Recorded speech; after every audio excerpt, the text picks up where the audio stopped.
We are praying for the peace of Jerusalem. I know that there have been actually people that have been killed by the bombs, and of course, we know there's a whole story there about Iran having the access to a nuclear weapon, which they have said if they get that kind of access, they will annihilate Israel. So Israel had no choice but to deal with getting rid of that nuclear facility, because we've tried to deal with it, tried to work with it. Past presidents have sent money, millions and billions of dollars to them, and it's crazy right now. But our dear friend Barry Segal actually texts me, and I know some of our other contacts, Jonathan, have texts as well. But we're going to give an update probably every day on what's going on in Israel, because that's near and dear to our heart and to our viewers that are watching. I do see the phone lines are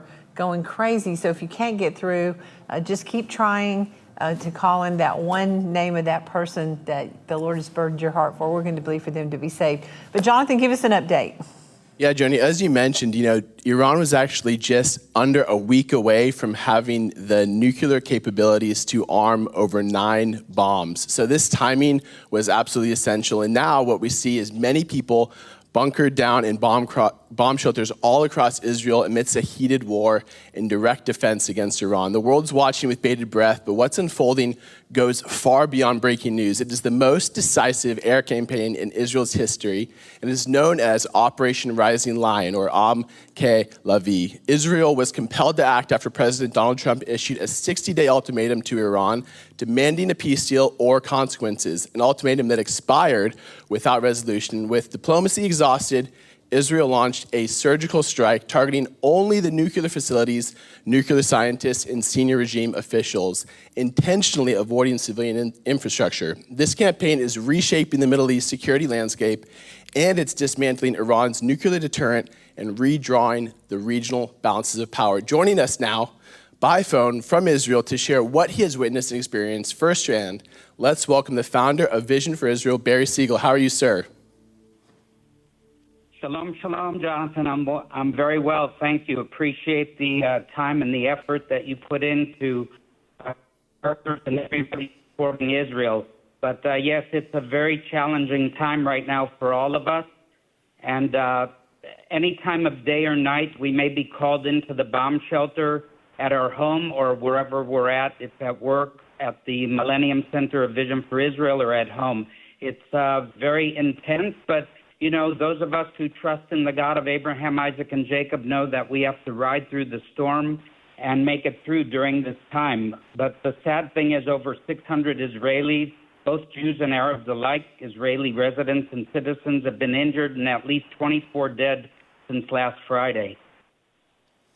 The attack has been really, really savage. I have a photo that I put together showing that just exactly what Israel did as far as targeting Iran was very surgical. They hit the nuclear plants, they hit the Iranian regime officials, they did not take out civilian infrastructure. They were so tactical that they actually hit the regime officials on the 8th floor, missing the 7th and the 9th floor. So there is no civilian casualties. On the other hand, Iran is firing ballistic missiles like crazy, and what we're seeing is the deaths of women and children and babies. It's so tragic. What are you experiencing there in Israel, as you said, running to bomb shelters? What's the sentiment of the people?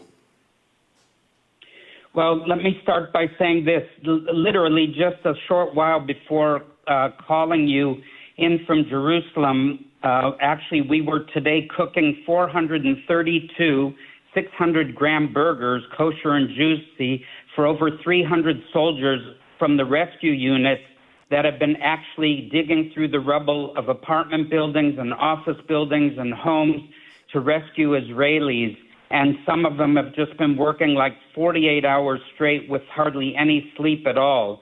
So we could see in their eyes the tiredness, the weariness, and obviously they're pulling dead bodies out or helping the injured from high floors that have been decimated and hit. One of the sad stories, of course, was an Arab-Israeli village near Haifa called Tamra, where 5 Arab Christian ladies were killed by an Iranian missile.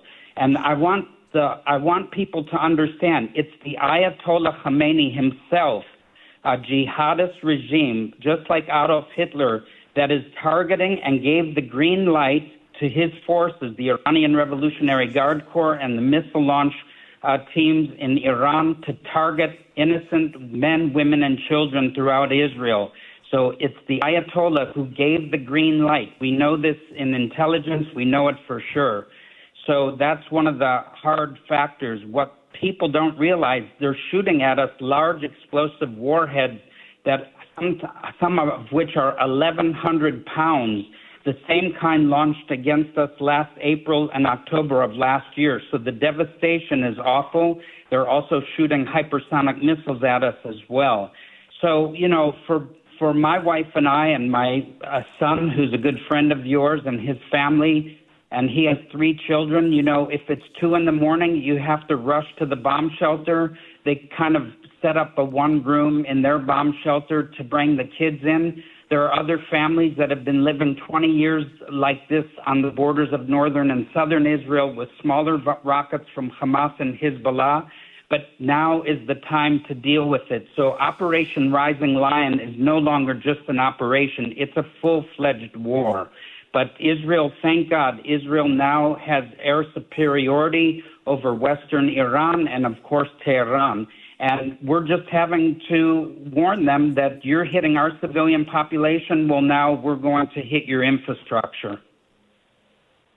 You know, I want to say that it's important to also realize that the Ayatollah is actually in hiding outside of Tehran, and that Israel has completely owned the airspace over Iran. And there's some strategic ways that we as believers can be praying for this war to completely end. One is the U.S. needs to give the right bombs to Israel so they can go deep into the bunkers where the last nuclear facilities are. That is so key. And the other one is to pray for preservation of innocent lives. That's including the Iranian people who are also thrilled. There's tons of clips on social media about Israel actually doing this attack because they want freedom from this regime. And of course, the citizens of Israel, and they are also being attacked from these ballistic missiles. So we have to pray for the innocent lives that are both nations. Well, before you leave, be sure to hit that like and subscribe button. Also, we would love to hear how the Lord is moving and touching your heart right now. So be sure to comment below and then share this video with someone you feel needs it just as much as you did.